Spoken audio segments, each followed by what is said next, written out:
Hey, it's Sela Social Studies. Hey guys, and welcome back to Sela Social Studies. Today we're going to be covering a novel that was written by the daughter of a popular minister, and it is known to be part of the reason for the Civil War. I will go ahead and explain that to you later, but right now we're going to get into what is the deal with Uncle Tom's Cabin. So Northern abolitionists began to use anti-slavery literature to promote their opposition to slavery. Abolitionists would use stories of fugitive slaves and their sorrows in order to gain sympathy for their cause. Harriet Beecher Stowe, who was the daughter of Lyman Beecher, that popular minister during the Second Great Awakening, wrote a novel that shocked Americans.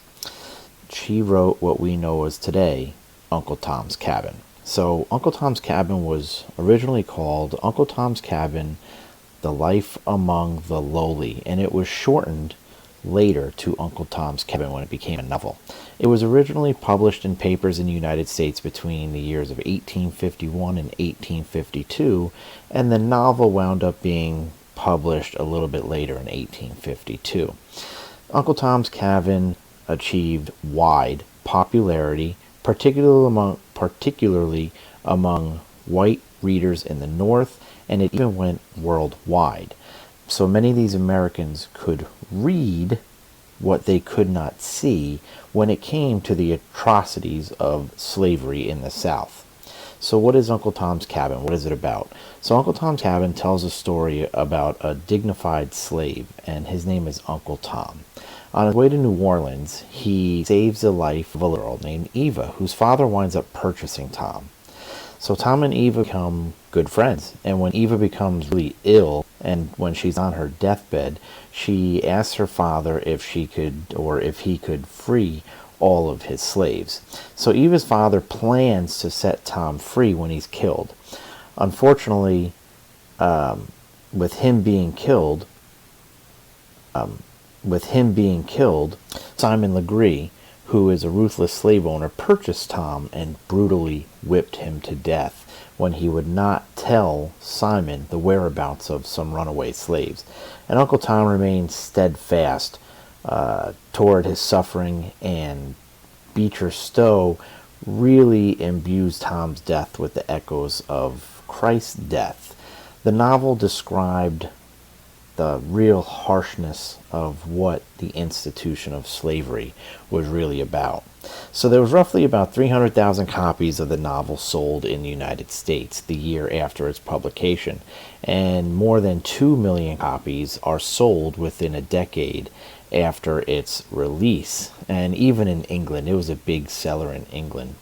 So Harriet Beecher Stowe uses techniques and themes that actually were adapted to theater, and starting in 1852 they actually adapted Uncle Tom's Cabin into the theater with multiple viewings, and a lot of people who saw this really brought this animosity forward towards the South.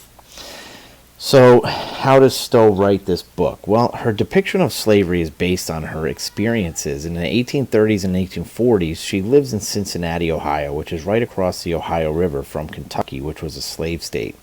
And Cincinnati was a safe haven for these slaves who were escaping Kentucky and all those other southern states. She would travel down to the slave states and observe all the harshnesses and the atrocities that are going on, and she would interview and document the stories of some of these escaped slaves as well. So these immoral slave owners would beat their slaves, they would separate families, and Stowe was listening to this and documenting this, and she was putting it out for people to read. Many Northerners in the North did not understand what was really going on in the institution of slavery in the South. They never witnessed it firsthand.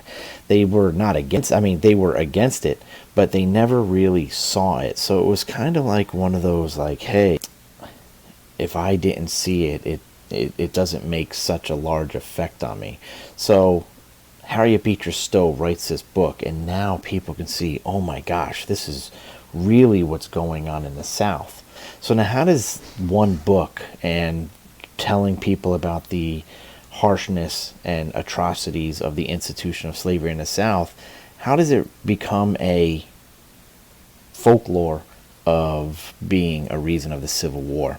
Well, that story dates back to in 1862 when reportedly Abraham Lincoln met Harriet Beecher Stowe during a convention, and during a conversation with her, Lincoln says to Stowe, hey, so you're the little woman who wrote the book that made this great war.